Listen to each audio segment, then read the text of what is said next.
இந்த மாதிரி வீடியோவை நீங்கள் கண்டிப்பாக பார்த்துருக்க முடியாது. அது என்னன்னு பார்க்கலாம். இப்போ நீங்கள் பார்க்குற இந்த பட்டு சேரீ என் ஹஸ்பண்ட் அவரோட கையால் நெஞ்ச பட்டு சேலை தான். அதை பற்றி உங்ககிட்ட டீட்டெயிலாக ஷேர் பண்ணணும்னு நினச்சேன். ஏன்னா எனக்குமே கல்யாணம் ஆகி இங்கே வரதுக்கு முன்னே சில்க் சேரீயை பற்றி எதுவும் தெரியாது. அது செய்ய எவ்வளோ நாள் ஆகும், அதுக்கு பின்னாடி என்ன மாதிரி வேலை இருக்குது, எதுவுமே எனக்கு தெரியாது. ஸோ என்ன மாதிரி நிறைய பேர் இருப்பீங்க, அவங்களுக்காக தான் இந்த வீடியோ. சரி வாங்க இப்போ வீடியோக்குள்ளே போகலாம். இது ஒரு பியூர் சில்க் சாரீங்க. இதோட கலர் காம்பினேஷன் பார்க்க அழகாக இருக்குது. Pink colour sari with navy blue பார்டருங்க. அதில் கோல்டு அண்ட் சில்வர் சரியில் லைன்ஸ் கொடுத்துருக்காங்க. அப்புறம் அதில் மயில் மற்றும் சக்கரமில் புட்டா டிசைன் கொடுத்துருக்காங்க. பார்டரில் ஃபுல் கோல்டு சரி ஒர்க் தாங்க. எல்லாமே கையால் செஞ்சது தான். இந்த மாதிரி ஒரு சாரீ செய்ய குறைஞ்சது 7லேருந்து 8 நாள் ஆகும். இதுக்கு தொடர்ந்து வேலை செஞ்சுட்டு இருந்தால் மட்டும்தான். இதில் சின்னதாக மிஸ்டேக் ஆனாலும் ஒரு நூலாக பிரிச்சுட்டு திரும்ப ஃபஸ்ட்லேருந்து ஸ்டார்ட் பண்ணுவாங்க. அப்போ தான் எனக்கே தெரியும் இது அவ்வளோ ஈஸி இல்லைன்னு. இதுக்கு ரொம்ப பொறுமையும் கவனம் தேவைப்படுங்க. இந்த மாதிரி வேலை செய்கிறவங்களுக்கு ரொம்ப பொறுமை முக்கியங்க. அதனால் கைத்தறி நெசவாளருக்கு ஆதரவு கொடுங்க. அடுத்து நம்ம சேலை எப்படி மடிக்கிறாங்கன்னு பார்க்கலாம். சேலை முடிஞ்சதுக்கப்புறம் இது மாதிரி கட் பண்ணிவிட்டு முடி போட்டுட்டு மடிக்க எடுத்துகிட்டு வருவோம். சேரீயை விரித்து போட்டுட்டு அதில் ஏதாவது மிஸ்டேக் இருக்கா, நூல் ஏதாவது விட்டுருக்கான்னு பார்ப்பாங்க. அப்படி ஏதாவது இருந்தால் கட்டு வச்சு கட் பண்ணி எடுப்பாங்க.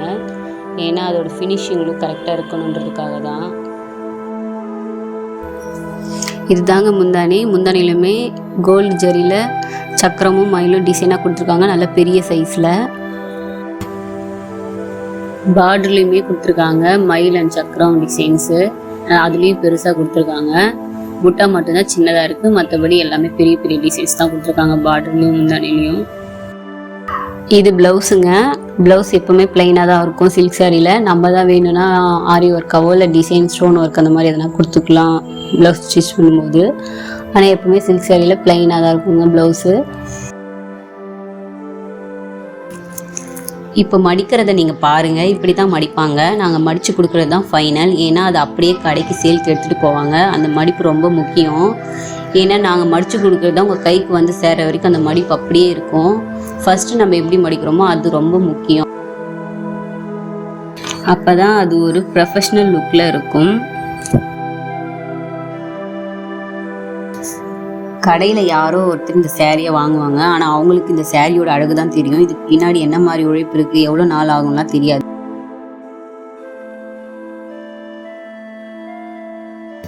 ஒரு சேரீ ரெடி ஆகிற வரைக்கும் மார்னிங்லேருந்து நைட் வரைக்கும் இந்த தறி சத்தம் தான் என் வீட்டில் கேட்டுக்கிட்டே இருக்கும். இது எங்களுக்கு பழகி போன ஒன்று. இதுதான் ஒரு நெசவாளர் குடும்பத்தோட ப்ரௌட் மூமெண்ட்.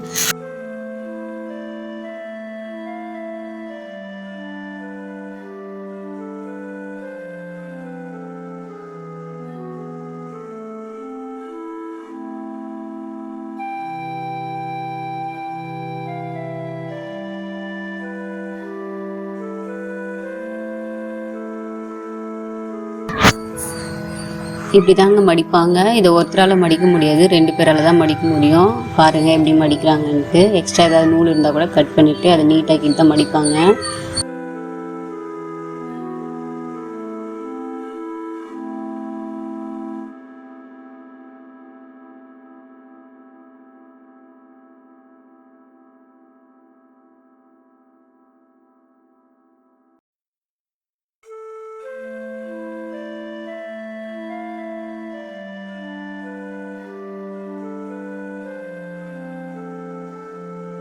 என் ஹஸ்பண்ட் கையால் செஞ்ச இந்த சேரீ உங்கள் கையில் போய் அழகாக அலங்கரிக்க போகிற மொமெண்ட். இது தாங்க எங்கள் கைத்தறியின் அழகு.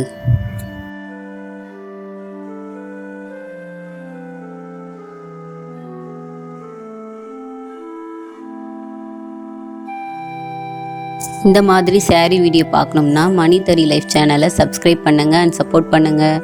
அடுத்த வீடியோவில் பார்க்கலாம் ஃப்ரெண்ட்ஸ்.